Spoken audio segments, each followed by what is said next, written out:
हरे राम राम हरे कृष्ण कृष्ण कृष्ण हरे हरे हरे राम राम हरे हरे। श्रीमद् भगवत गीता यथारूप की जय। अध्याय 6 ध्यान योग श्लोक नंबर 17।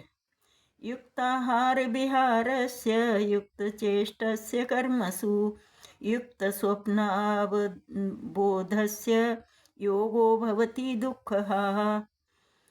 जो खाने सोने अमोद प्रमोद तथा काम करने की आदतों में नियमित रहता है वह योगाभ्यास द्वारा समस्त भौतिक क्लेशों को नष्ट कर सकता है। तात्पर्य जगत गुरु श्रील प्रभुपाद जी महाराज की जय। गुरु महाराज की जय। खाने सोने रक्षा तथा मैथुन करने में जो शरीर की आवश्यकताएं हैं अति करने से योगाभ्यास में प्रगति रुक जाती है।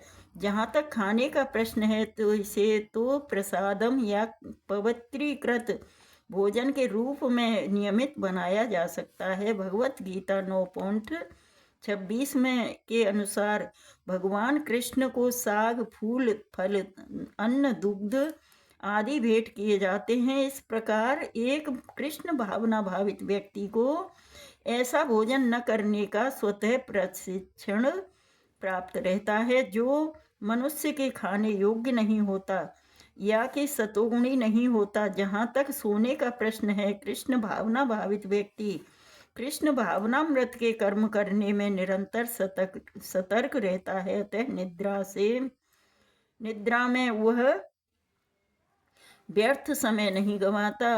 व्यर्थम कालत्वम।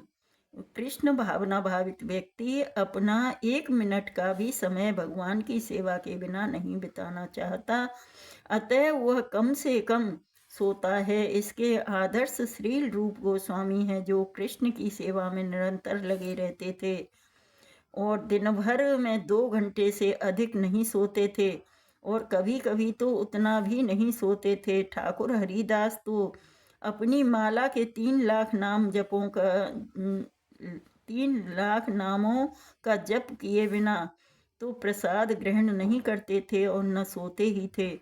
जहाँ तक कार्य का प्रश्न है, कृष्ण भावना भावित व्यक्ति ऐसा कोई भी कार्य नहीं करता जो कृष्ण से संबंधित न हो। इस प्रकार उसका कार्य सदैव नियमित रहता है और इंद्रिय तृप्ति से अदूषित। चूंकि कृष्ण भावना भावित व्यक्ति के लिए इंद्रिय तृप्ति का प्रश्न ही नहीं उठता, अतः उसे तनिक भी भौतिक अवकाश नहीं मिलता। चूंकि वह अपने कार्य वचन निद्रा जागृति तथा अन्य सारे शारीरिक कार्यों में नियमित रहता है, अतः उसे कोई भौतिक दुख नहीं सताता। यदा विनयतं चित्तम् आत्मन्वेयावतिष्ठते निःस्पृहः सर्वकामेभ्यो युक्त इत्युच्यते तदा। जब योगी योगाभ्यास द्वारा अपने मानसिक कार्यकलापों को वश में कर लेता है और अध्यात्म में स्थित हो जाता है, अर्थात समस्त भौतिक इच्छाओं से रहित हो जाता है, तब वह योग में सुस्थिर कहा जाता है। तात्पर्य जगत गुरु श्रील प्रभुपाद जी महाराज की जय। गुरु महाराज की जय। साधारण मनुष्य की तुलना में योगी के कार्यों में विशेषता होती है कि वह समस्त भौतिक इच्छाओं से मुक्त रहता है जिनमें मैथुन प्रमुख है। एक पूर्ण योगी अपने मानसिक कार्यों में इतना अनुशासित होता है कि उसे कोई भी भौतिक इच्छा विचलित नहीं कर सकती। यह सिद्ध अवस्था कृष्ण भावना भावित व्यक्तियों द्वारा स्वतः प्राप्त हो जाती है, जैसा कि श्रीमद् भागवतम में 9.4.18 से 20 तक में कहा गया है। स वै मनः कृष्ण पदारविंदयोर बचांसी वैकुंठ गुणानुवर्णने करौ हरेर्मन्दिरमार्जनादिषु श्रुति चकाराच्युत स्थूयते मुकुन्दलिङ्गालय दर्शने द्रसो तद्भत्य गात्रस्पर्शे गसङ्गमम घ्राणं च तत्पादसरोजसौरभे श्रीमत्तुलस्या रसनां तदर्पिते पादौ हरेः क्षेत्रपदानुसर्पणे शिरो ऋषिकेशपदाभिवन्दने कामं च दास्ये च न तु काम्यया यथोत्तमश्लोक जनाश्रया रतिः। राजा अम्बरीश ने सर्वप्रथम अपने मन को भगवान के चरण कमलों पर स्थिर कर दिया, फिर क्रमशः अपनी वाणी को कृष्ण के चरण गुणानुवादों में लगाया, हाथों को भगवान के मंदिर को साफ करने में, कानों को भगवान के कार्यकलापों को सुनने में, आँखों को भगवान के दिव्य दर्शन करने में, शरीर को अन्य भक्तों के शरीरों का स्पर्श करने में, घ्राणेन्द्रियों को भगवान पर चढ़ाए गए कमल पुष्प की सुगंध सूंघने में, जीव को भगवान के चरण कमलों पर चढ़ाए गए तुलसी पत्रों का स्वाद लेने में, पांवों को तीर्थ यात्रा करने तथा भगवान के मंदिर तक जाने में, सिर को भगवान को प्रणाम करने में तथा अपनी इच्छाओं को भगवान की इच्छा पूरी करने में लगा दिया। ये सारे दिव्य कार्य शुद्ध भक्त के सर्वथा अनुरूप हैं।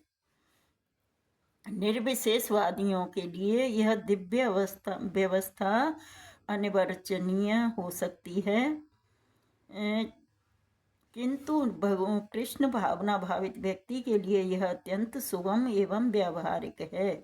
जैसा कि महाराज अम्बरीश की ऊपरी वर्णित दिनचर्या से स्पष्ट हो जाता है, जब तक स्मरण द्वारा भगवान के चरण कमलों के में मन इसको स्थिर नहीं कर लिया जाता, तब तक ऐसे दिव्य कार्य व्यावहारिक नहीं बन पाते।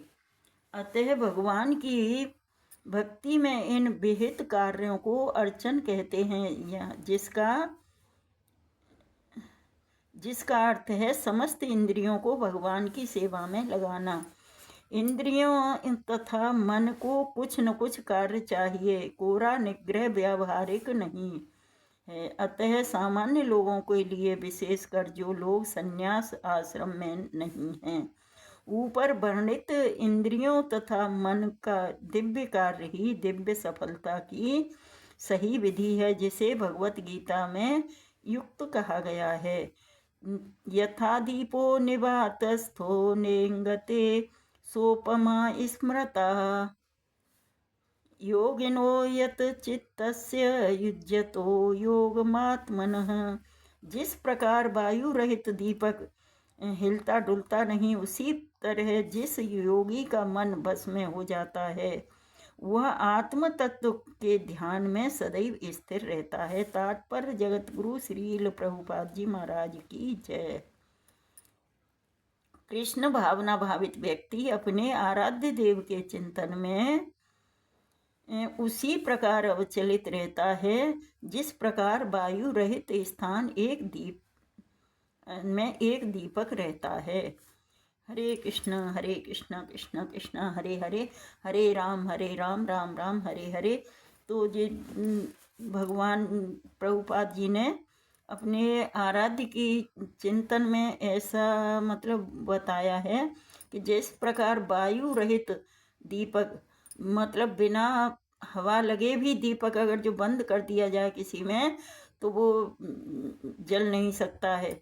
उसी प्रकार हमारा मन भी भगवान में हम नहीं लगाएंगे तो हमारा मन इधर उधर भागता डोलेगा, और डोलते डोलते वो गलत संगत में जल्दी फंसेगा। तो हमें गलत या सही, हमें कुछ न कुछ तो करना ही होता है। तो इस वजह से हम भगवान की सेवा जो करते हैं, तो हमारा मन स्थिर भगवान के ही चरण कमलों में, भगवान के चरण रूपी कमल के उनमें लग जाता है, और इधर उधर भागने से ये भौतिक संसार में कम से कम रहता है। फिर भगवान में ही स्थिर हो जाता है।